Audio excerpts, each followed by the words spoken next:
Lobin, vous êtes dangereux. Vous faites du cas, on n'est pas au quartier. Vous comprenez? Vous avez un comportement de voyou, monsieur Libby Lobin. Vous intervenez dans la parole de quelqu'un. Vous allez vous taire et je vais continuer. Je suis Sam Sévérin Ngo, militant de base. Vous n'êtes même pas du RDPC. Président du cercle de soutien à Paul Biya. C'est dire aux gens que le RDPC... Vous êtes un voyou, monsieur Libby Lobin.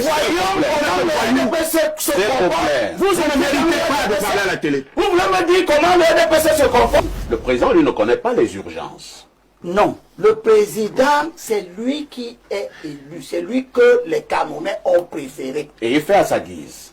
Il fait comme la Constitution lui demande de faire.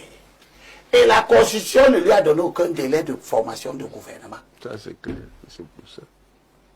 Il faut que nos compatriotes cessent de s'abreuver sur des sources des séditieux, de ceux qui organisent la rébellion, qui entretiennent les esprits pour que les esprits aillent dans tous les sens. Il n'y a aucun texte qui dit que si les résultats des élections sortent, le président doit faire le gouvernement dans 1, 2, 3, 4, 5 semaines. Libby Lobé, c'est vrai, hein, vous n'apprenez rien à personne. Nous savons très bien qu'aucun texte ne le dit, qu'après une élection présidentielle, on doit passer automatiquement à un remaniement ministériel. Mais lorsque nous étudions également les usages dans presque tous les pays du monde, nous nous rendons compte même au Cameroun, qu'après une élection présidentielle, il y a la formation d'un gouvernement. Oui, au Cameroun. Est-ce que le président vous a dit qu'il n'allait pas former de gouvernement? Il le forme quand? 60 ans. Et vous n'avez pas le droit. Il va prendre ce temps-là. Je suis dans le camp de ceux qui disent que si on voulait que ça se fasse autrement, on n'avait qu'à l'enlever. Je constate que le procès de loi arrive. Hein? Ce que je veux dire, RDPC. Ce que je veux dire, c'est que nous sommes dans un pays de désordre, d'indiscipline, à telle enseigne que chacun ne reste plus à sa place. Ils sont en train de prendre la place du président, qui n'ont pas le droit de prendre. Comme il n'a plus rien à faire, il publie le gouvernement. Laissez le président tranquille. Il a gagné les élections. Aucune loi ne l'oblige à former le gouvernement dans les délais qui vous plaisent. Ok, c'est compris. Il formera le gouvernement. Il peut même ne pas former de gouvernement. Il y a un gouvernement. Le Cameroun n'est pas sans gouvernement. Vous oubliez quand même qu'il y a eu... Maintenant, je nuance mon propos. Vous oubliez quand même qu'il y a eu des membres du gouvernement qui sont morts en fonction, qui n'ont jamais été remplacés. Vous oubliez qu'il y a eu des gens, des démissionnaires, qui n'ont jamais été remplacés. Bon, le Cameroun... Mais monsieur Aïssi, les gens viennent d'élire le président avec des ministères sans premier ministre. Ils l'ont élu. L'homme discipliné que je suis, je dis aux uns et aux autres, et surtout à nous qui avons perdu, nous n'avons pas à dire au président, il faut que tu fasses ceci, il faut que tu fasses... Ce n'est pas ceux qui échouent qui disent à celui qui a gagné comment on fait pour gagner. Au risque de me faire taper dessus, moi je vais parler la main sur le cœur. Parce que je suis déçu de ce que j'ai entendu avant moi, de la part même d'éminentes personnalités. Le Cameroun de 2025 n'est pas le Cameroun de 92 ou de 2011. 2017, 2011, 2004. Le président Paul Biya de 2025 n'est pas le président de 1982, encore moins de 2004. Il faut quand même qu'on soit conscient, peut-être parce que certains restent majoritairement dans leur bureau. Nous sommes sur le terrain, on écoute. Nous sommes dans les taxis, sur les motos, on discute avec tout le monde. Nous sommes en train d'étouffer. Le peuple camerounais étouffe. Le peuple camerounais attend. C'est quand même assez ahurissant d'entendre dire que le président a la latitude de prendre tout son temps. Il n'est pas pressé. Il est maître de l'horloge. Il est libre d'agir ou de ne pas agir. Il est libre de le faire maintenant ou en fin avril 2000. Puisque la Constitution ne le dit pas. Non, la Constitution le dit d'une certaine manière. Je pense qu'un chef de l'État, d'abord, première chose, parce que j'ai bien le sentiment qu'il y en a qui veulent enfoncer l'État camerounais. Et c'est lui qui incarne cet État aujourd'hui. Quand on est élu sur la base d'un ensemble de propositions, vous avez sollicité les suffrages des Camerounais. Donc dès lors que vous êtes proclamé élu, vous avez obligation, c'est une obligation, de faire ce que la majorité des Camerounais qui vous ont choisi attend. C'est ça la norme, c'est ça le principe, monsieur Elimbi Lobé. Et un président de la République gouverne à travers le gouvernement, si je dois me répéter. C'est à travers la formation d'une équipe gouvernementale. À travers la FIFA. C'est à travers la formation d'une équipe gouvernementale. Vous voyez, il est en train de rigoler.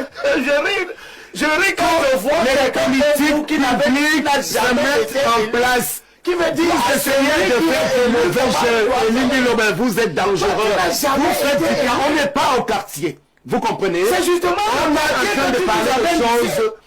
Alors, tu dis à celui qui est élu pour la 8e fois, comment il doit faire? Toi, tu as déjà... Vous avez un comportement de voyou, monsieur Elimbi Lobé. Oui, c'est vous intervenez dans la parole de quelqu'un. Je respecte le vous me laissez parler. Je ne lui donne aucune intention. Toi qui n'as jamais été élu, qui ne sais pas comment on fait pour être élu, c'est toi qui lui donnes la leçon vous faites pour organiser le mauvais aloi de ses engagements. Vous allez vous taire et je vais continuer. Je peux continuer? Mais monsieur Ango, est-ce que je peux continuer? Je dois d'abord... Est-ce que vous devez vous taire? Je dois vous rappeler... Est-ce que vous avez la parole? Oui, je n'avez pas la parole. Parce que vous n'avez pas le droit à celle de vous. Vous connaissez le droit maintenant. S'il vous plaît. Vous connaissez maintenant le droit. Nous nous calmons.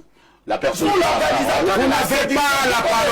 Vous n'avez pas la parole. Elimbi Lobé. Ango reprend la parole. Je suis en train de dire que... Je suis Sam Séverin Ango, militant de base. Vous n'êtes même pas du RDPC. Oui. Président du cercle de soutien Paul Biya. Oh là là, vous voyez, vous faites du désordre. Vous atterrissez au RDPC. Et maintenant, c'est vous qui voulez dire aux gens que le RDPC... Vous êtes un voyou, monsieur. Nous voyons comment le RDPC se comporte. Vous ne méritez pas de parler à la télé. Vous voulez me dire comment le RDPC se comporte? Alors, nous repartons devant la question. Vous voyez, il a atteint son objectif. Je dois terminer ma parole, monsieur parfait, ici. Vous ne pouvez pas le laisser maintenant. Qui vous écoute dans le RDPC? Je suis en train de vous voyez. Ce n'est pas le débat. Ce n'est pas le débat. Vous êtes trop petit. Vous êtes petit. Ce n'est pas ça le débat. Mais c'est ça le débat. Le débat, c'est qui parle au nom. Celui qui veut nous dire ce que le président doit faire. Voilà. C'est quelqu'un qui était son adversaire hier. Qui fait le converti n'importe quoi. Et qui je ne vais jamais. Vous voyez, regardez-vous, monsieur le président. Mais monsieur, je vous donne. Regardez-vous. On se tourne même aspirations du faites pas les débats de bar. Les connaissez-vous? Ça, c'est le bar. Nous calmons. Sam Séverin reprend la parole et il chute. Voilà. Je vais chuter donc en disant ceci. Les Camerounais, dans leur immense majorité qui ont choisi de voter le candidat Paul Biya, attendent qu'il nous propose une nouvelle équipe de dirigeants. Nous sommes nombreux parce qu'il y a beaucoup de problèmes en suspens. Pour ne prendre que le cas du corps de la magistrature, monsieur Parfait, ici, vous avez près de la moitié de ce corps-là aujourd'hui à des dossiers disciplinaires. Il faut que le Conseil supérieur de la magistrature se tienne dans les délais véritablement assez urgents aujourd'hui. Nous avons des problèmes dans ma région au sud, par exemple. Il y a un gros souci là-bas concernant la route Ebonova comme de Kribi.